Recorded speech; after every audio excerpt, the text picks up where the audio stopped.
ये आप क्या कह रहे हैं पंडित जी? ये मैं नहीं कह रहा हूँ, कुंडली कह रही है। सत्यानाश, इसका मतलब ये शादी किसी भी तरह से संभव नहीं है। उनका मिलना जुलना बंद करना होगा। वो लोग बचपन के मित्र हैं, क्या ये संभव होगा?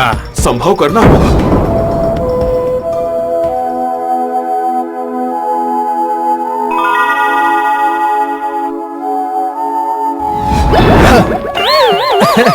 सच बताना, डर गई ना? चुप करो बदमाश, मैं पूजा करने जा रही हूँ। तुम मेरे लिए आफत चाचा के बगीचे से खट्टे मीठे आम ले आओ। जो आज्ञा महारानी।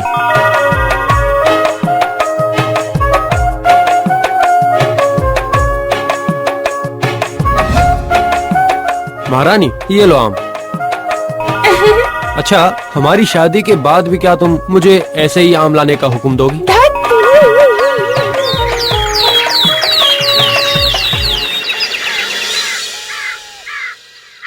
पिताजी, प्रसाद।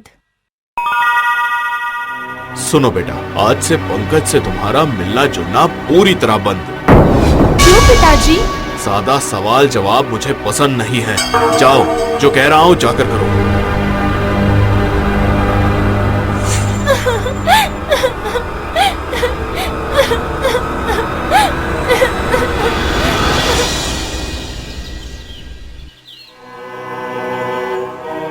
क्यों बुलाया मुझे यहाँ? तुमसे मिलना जुलना मेरे लिए मना है। मैं दूर देश जा रहा हूँ, फिर मुलाकात होगी या नहीं पता।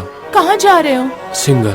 क्यों? हम वैश्य हैं, व्यापार हमारी जीविका है। पर तुम क्यों? अब तक तो तुम्हारे पिताजी बूढ़े हो गए हैं। वो सब छोड़ो, तुम्हारे पिताजी ने जब कहा था कि वो मेरी शादी तुम्हारे साथ नहीं करेंगे, तभी मैंने फैसला कर लिया था, अब इस देश में नहीं रहूंगा। तुम किसी और की पत्नी बनोगी, ये मुझसे बर्दाश्त नहीं होगा। जब तक मैं तुम्हें भूल नहीं चाहता, तब तक मैं इस देश में नहीं लौटूंगा। चलता हूँ। पंकज,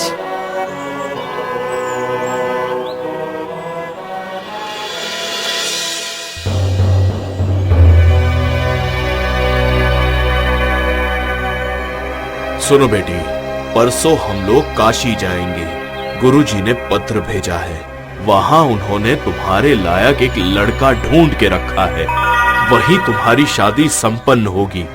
तुम अपनी जरूरत की चीजें रख लो बेटा। 3 साल बीत गए, पंकज नहीं लौटा। इसका मतलब वो मुझे नहीं भूला। पर मैं किसी और की पत्नी कैसे बन पाऊंगी? मेरे मन में, मेरी आत्मा में सिर्फ और सिर्फ पंकज ही है। सिर्फ और सिर्फ पंकज। मुझे माफ कर दो पंकज।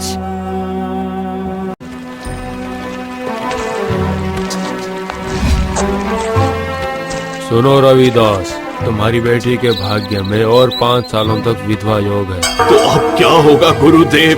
शादी की उम्र तो बीत जाएगी। फिक्र मत करो। अगर दुल्हा अपनी दुल्हन का चेहरा ना देखे और अगर दुल्हन अपने दुल्हे का चेहरा ना देखे तो मुसीबत टल जाएगी। उसके बाद 5 सालों के बाद दोनों के एक दूसरे से मिलने पर कोई समस्या नहीं होगी। लेकिन शादी तो वो भी हो जाएगा, पर मेरे निर्देश के अनुसार। जो आज्ञा गुरुदेव। एताश्नोई एताश्नोई सच्छा धनावी सच्छा धनावी शालुम कृत्तावई शालुम कृत्तावई नाओई भवो नाओई भवो। कन्या अब कुंवारी नहीं है, इस शादी का इतना ही उद्देश्य है।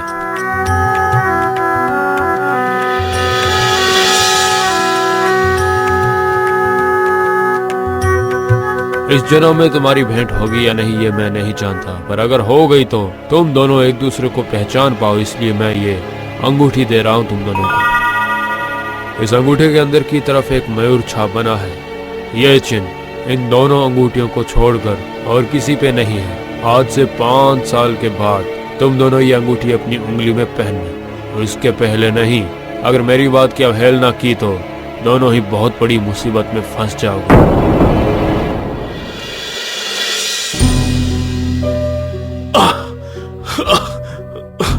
पानी पानी।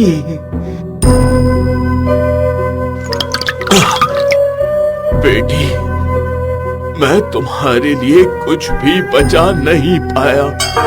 आशीर्वाद, बस आशीर्वाद दे सकता हूँ कि तुम अपने पति से मिल पाओ बस।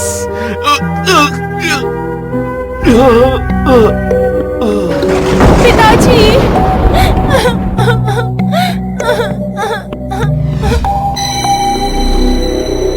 देखो बेटी, अपने पिताजी का कर्ज तुम्हें ही चुकाना होगा। बार बार व्यापार में नुकसान होने पर उन्होंने अपना ये घर भी गिरवी रख दिया था।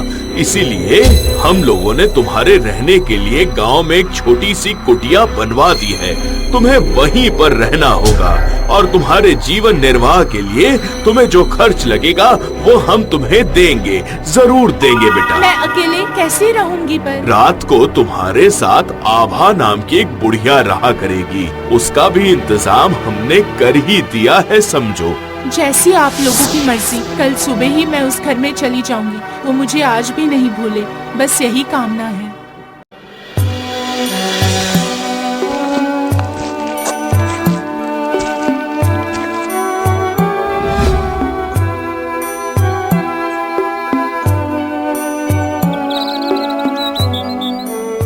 ऐसे मत बैठो बेटी, जाओ नहा कर आओ। मैंने तुम्हारे लिए मूंग की दाल और चावल बनाए हैं, वो भी खा लेना। समय से नहीं खाओगी तो तबीयत बिगड़ जाएगी। हाय रे बदकिस्मत लड़की।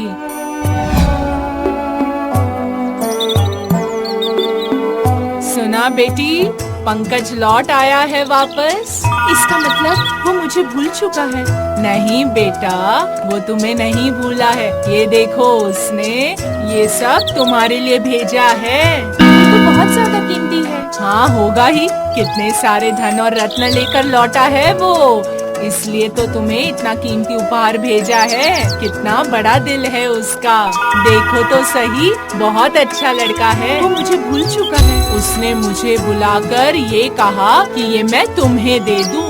आभा, आप उस बनिए को ये हार लौटा आइए। कहना ये हार मैं नहीं ले सकती। बेटी, तुम गलती कर रही हो। इस हार को बेचने पर तुम्हारी दरिद्रता खत्म हो जाएगी। जो आपको बोला है आप वही करिए। तुम्हारा ये दुख मुझसे बर्दाश्त नहीं होता है, इसलिए इस हार का मैं उचित इंतजाम करने जा रही हूँ।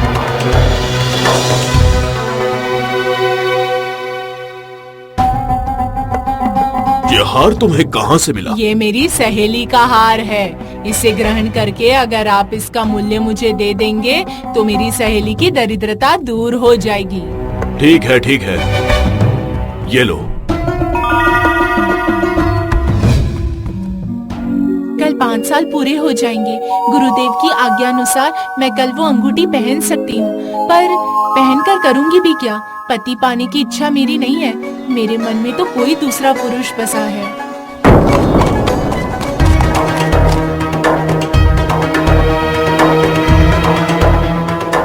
प्रणाम देवी।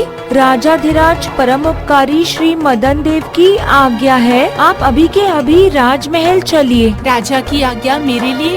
क्यों? पर वो एक धार्मिक प्रवृत्ति के इंसान है। हे ईश्वर, ठीक है, मैं चलूंगी। आभा भी मेरे साथ चलेंगी।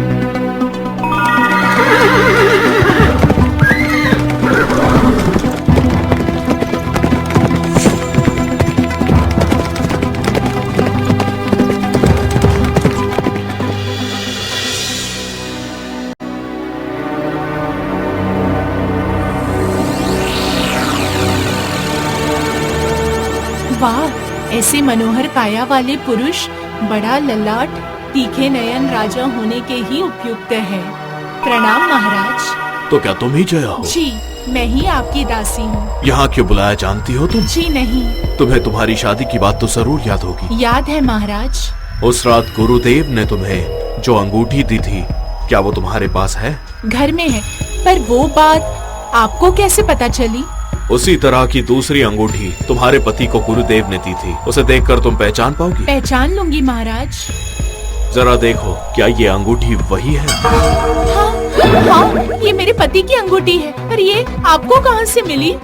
मेरे पति ने क्या इसे आपको बेच दिया है? नहीं। तो क्या मेरे पति अब नहीं रहे? बिल्कुल नहीं। तो फिर क्या? गुरुदेव ने शादी वाली रात मेरे उंगली में ये अंगूठी पहनाई थी। वो मेरे राज ऋषि है और ये बात मुझे अच्छी तरह याद है। हे ईश्वर, ये मेरी कैसी परीक्षा है?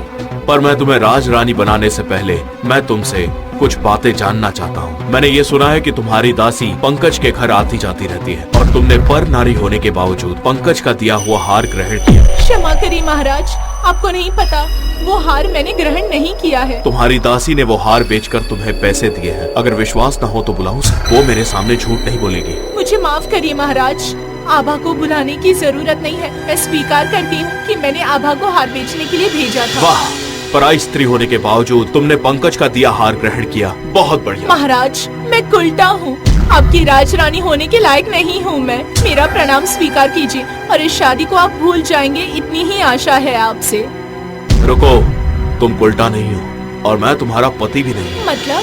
ज्योतिष गणना के अनुसार तुम्हारा अकाल विधवा योग था, इसलिए 5 सालों तक पति का चेहरा नहीं देखने का ये योग कट जाता है। इसीलिए आंखें बांधकर गुरुदेव ने तुम्हारी शादी करवाई थी। वो मेरे भी गुरु हैं, मेरा यकीन करो। फिर मेरे पति कौन है? यहाँ आओ पंकज। पंकज? हाँ, यही तुम्हारे पति हैं। गुरुदेव ने मुझे सारी बात विस्तार में बताई, फिर मैंने पंकज को आज्ञा दी। राजा जी के आदेश से ही मैंने तुम्हारे सारे खर्चे उठाए। मैंने तुम्हें ये पता नहीं चलने दिया ताकि तुम्हें बुरा न लगे। प्रणाम महाराज, मेरी भूल माफ करिएगा। मेरा आशीर्वाद बना रहे, हमेशा खुश रहो। जाओ पंकज, अपनी पत्नी को लेकर अपने घर लौट जाओ। बाहर रथ तैयार है। आभा? वो मेरे घर पर तुम्हारा इंतजार कर रही है।